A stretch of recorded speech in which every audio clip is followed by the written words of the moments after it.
I was talking about, guys, Mac 250. It does cut. So I'll take you over there and show you. You're going to be looking into the sun, but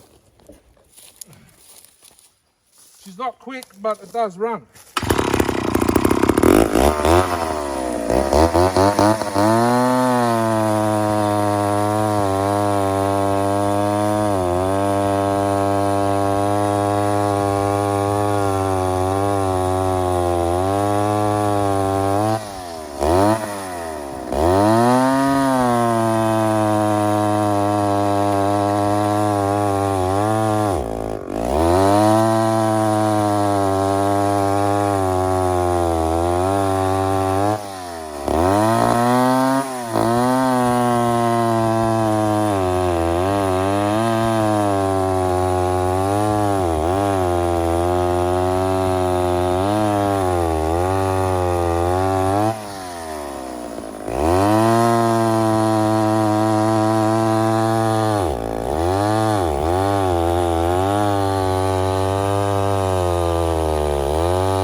Say some words.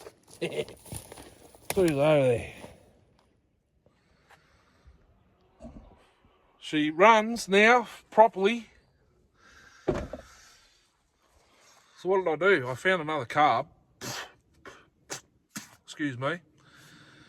The carb out of this is in the 450. Works mint with that. That saw, it does load up a little bit on idle. This one's either out of the parts 250 I have, or a Remington Bantam. Darcy had a Bantam. It was not complete. I think it was only missing cylinder shroud and the intake. So the air filter intake. I forget now, but I think this is out of a Bantam. It's got the metal inlet. It's a HL Tilly. It's got the metal inlet, not the plastic one. You know what I mean? It's preset to where the fuel hose has got to go. I mocked it up. I did start taking it apart to have a look at the reeds and all that sort of stuff because I thought it was mixing the bar oil with the fuel. Something was going on. It was spilling out milky mixture like out of the carb while it was running in the last video. So I just bolted this. I had this carb sitting in it to stop anything getting in the intake. So I pulled it off the shelf yesterday and actually bolted that carb to it. I've misplaced the choke linkage and the little knob for the buttons there, but there's no knob to, you push it in and do it the quarter turn and it locks it in the choke on. I just got stick my finger on the butterfly, pulled it over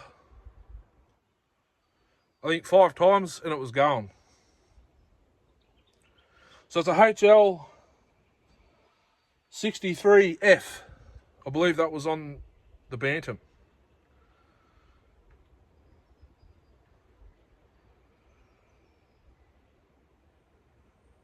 So that's all I did. Bolted it on, give it a couple of primes, started sucking its own fuel and away it went. It's still got that funny misfire carrying on while it's idling. I've had numerous ignitions. I've cleaned the points, I've readjusted the points. Numerous different spark plugs. It still does the same thing. I don't know why that is. It never did it when I got it. So I had this saw. I got this saw when I just finished building the 660 kit saw, I think it was. It's about 8 years ago. $115 on eBay I got it. It's pretty minty under all the sawdust and crap. So what I really want to show you guys is the bar and chain. It's off my 1-52 or 3 or whatever it is. 1-52.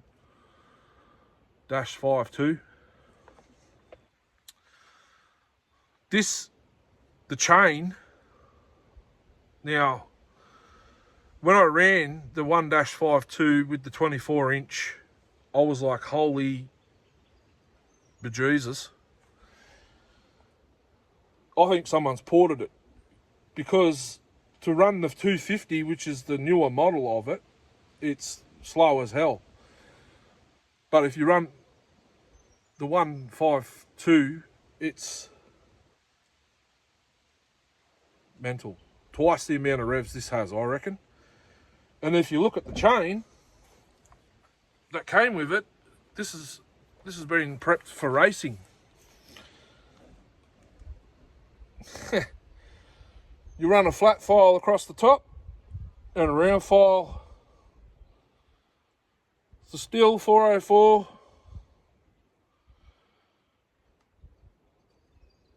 It's a full chisel, I'd say square ground.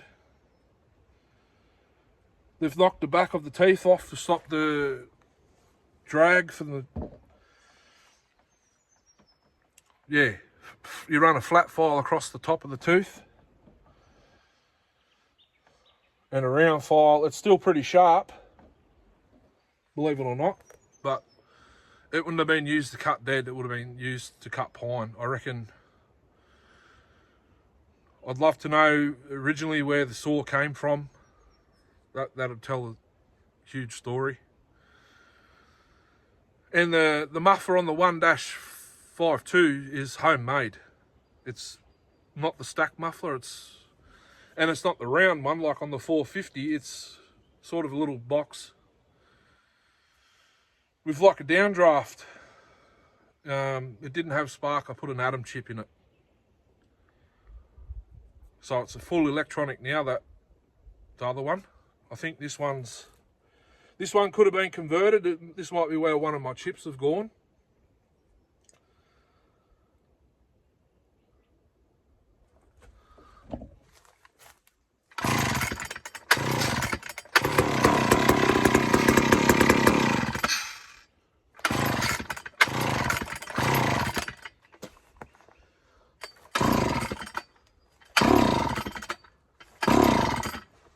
It's a bastard to restart after a bit because it's over-fueling, I think.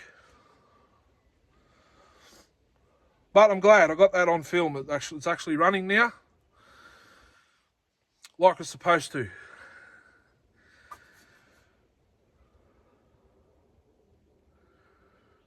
I did muck around with it a bit off camera. Got it tuned. It doesn't want to be any leaner than 1.5 out on the hydrojet. It is a governed carb,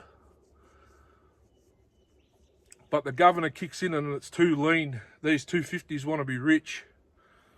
So I mucked around with it a bit before I took his over there. So thanks for watching. Finally a decent cutting video of the 250 up. Hooroo, thanks for watching.